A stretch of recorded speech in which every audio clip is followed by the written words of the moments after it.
Solo levelling ने anime industry को हिला दिया और हॉनेस्टली अगर हम मॉडर्न एनिमे की बात करें तो सोलो लेवलिंग डेफिनेटली सबसे हाइप एनिमे में से एक है। लेकिन यहाँ एक शॉकिंग क्वेश्चन आता है, क्या सोलो लेवलिंग सच में बेस्ट है या फिर कुछ एनिमे ऐसे भी हैं जो स्टोरी, कैरेक्टर्स, वर्ल्ड बिल्डिंग और इमोशन के मामले में इसे पीछे छोड़ देते हैं। आज हम बात करेंगे टॉप 5 एनिमे की जो मेरे हिसाब से सोलो लेवलिंग से भी बेटर एक्सपीरियंस प्रोवाइड करते हैं।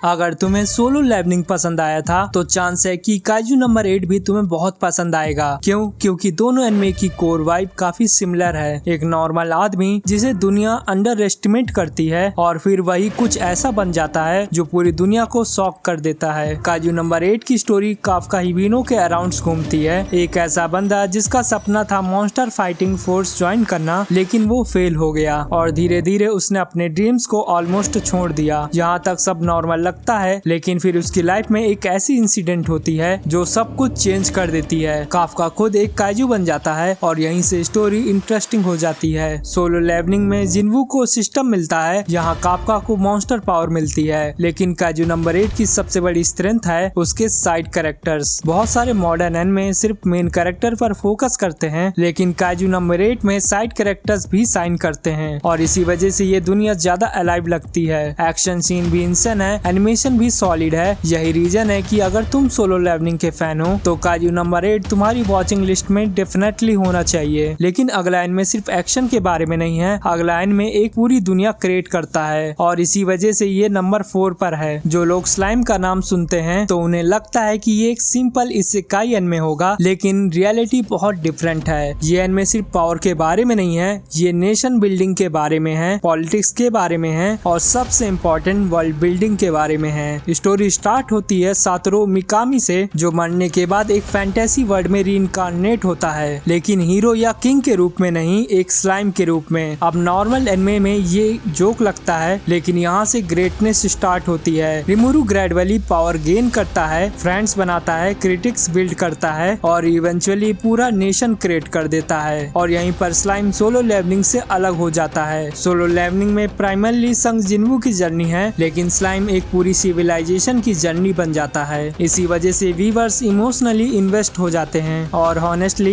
ये वर्ल्ड बिल्डिंग मॉडर्न एनिमे में सबसे स्ट्रॉन्ग एग्जांपल में से एक है। अब बात करते हैं उस एनिमे की जिसने रिलीज होते ही एनिमे कम्युनिटी का अटेंशन ग्रैब किया, और वो है लॉर्ड ऑफ मिस्ट्रीज। हॉनेस्टली अगर सोलो लेवलिंग एक पावर फैंटेसी है तो लॉर्ड ऑफ मिस्ट्रीज एक जाइंट मिस्ट्री पजल है और यही चीज इसे स्पेशल बनाती है। स्टोरी फॉलो करती है क्लेन मोराटी को, एक नॉर्मल इंसान जो अचानक एक डेंजरस और मिस्टीरियस वर्ल्ड में फंस जाता है। लेकिन ये वर्ल्ड नॉर्मल फैंटेसी वर्ल्ड नहीं है। यहाँ हर पावर्स के पीछे सीक्रेट्स हैं, हर ऑर्गेनाइजेशन के पीछे सीक्रेट्स हैं और हर कैरेक्टर्स के पीछे भी सीक्रेट्स हैं। यहाँ तक कि व्यूअर्स को भी हर एपिसोड में लगता है कि उन्हें कुछ इम्पोर्टेंट चीजें मिस हो गई हैं। और ट्रस्ट में यही इस एनिमे की सबसे बड़ी स्ट्रेंथ है। हर एपिसोड तुम्हें नेक्स्ट एपिसोड देखने पे मजबूर करता है और जब मिस्ट्री रिवील होती है तो माइंड लिटरली ब्लो हो जाता है। तुम कभी गेस नहीं कर पाते कि अगला मोमेंट क्या होने वाला है और यही रीजन है कि बहुत सारे एनिमे फैंस इसे फ्यूचर मास्टरपीस बोल रहे हैं। लेकिन चाहे लॉर्ड ऑफ मिस्ट्री कितना भी अमेजिंग हो, एक एनिमे ऐसा है जिसने पूरी दुनिया को शॉक कर दिया था और वो है नंबर 2। सच बताओ, अगर किसी एनिमे ने पूरी दुनिया को इमोशनली डिस्ट्रॉय किया है तो वो है अटैक ऑन टाइटन। ये सिर्फ एक एनिमे नहीं है, ये एक एक्सपीरियंस है। स्टोरी स्टार्ट होती है ईरन येगर से,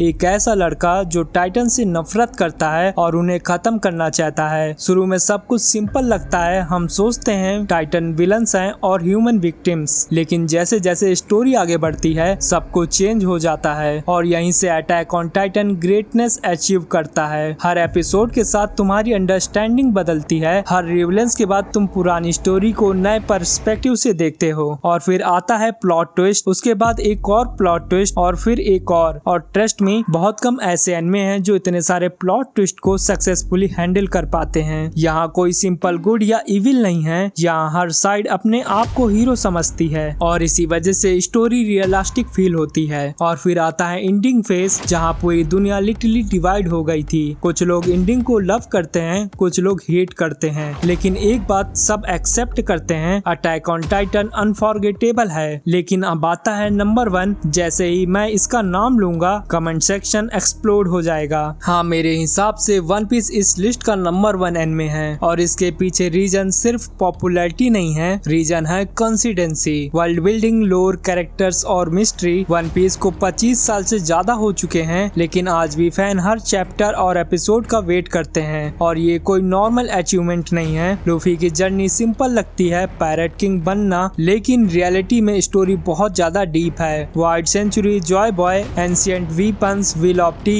इमू, रेड हेयर संग्स और अब एल्बाफ और लोकी। हर आर के साथ मिस्ट्री और भी बड़ी होती जाती है और सबसे इम्पोर्टेंट बात, ओडा इस मिस्ट्री को कनेक्ट भी करता है। जो इन्फॉर्मेशन तुमने 10 साल पहले देखी थी वो आज इम्पोर्टेंट बन सकती है। और हॉनेस्टली ये लेवल की प्लानिंग एनिमे इंडस्ट्री में बहुत रेयर है। हर कैरेक्टर्स मेमोरेबल फील होता है और इसी वजह से फैन इमोशनली अटैच हो जाते हैं और यही रीजन है कि मेरे हिसाब से वन पीस नंबर 1 डिजर्व करता है। अगर तुम सोलो लेवलिंग को नंबर 1 मानते हो तो उसमें भी कोई गलत नहीं है, लेकिन मेरे हिसाब से अगर तुम overall story telling, world building, characters, लोर और लॉन्ग टर्म इम्पैक्ट को देखें तो ये 5 एनिमे सोलो लेवलिंग को टफ कंपटीशन देते हैं। अब सबसे बड़ा सवाल, क्या तुम मेरी रैंकिंग से एग्री करते हो या तुम्हारी लिस्ट कम्प्लीटली डिफरेंट है? कमेंट सेक्शन में अपने टॉप 5 एनिमे लिस्ट जरूर लिखना और अगर तुम एनिमे कंटेंट पसंद करते हो तो चैनल को सब्सक्राइब करना मत भूलना, क्योंकि यहाँ हम एनिमे की दुनिया के सबसे इंटरेस्टिंग टॉपिक कवर करते हैं। Thanks for watching and I will see you in the next one.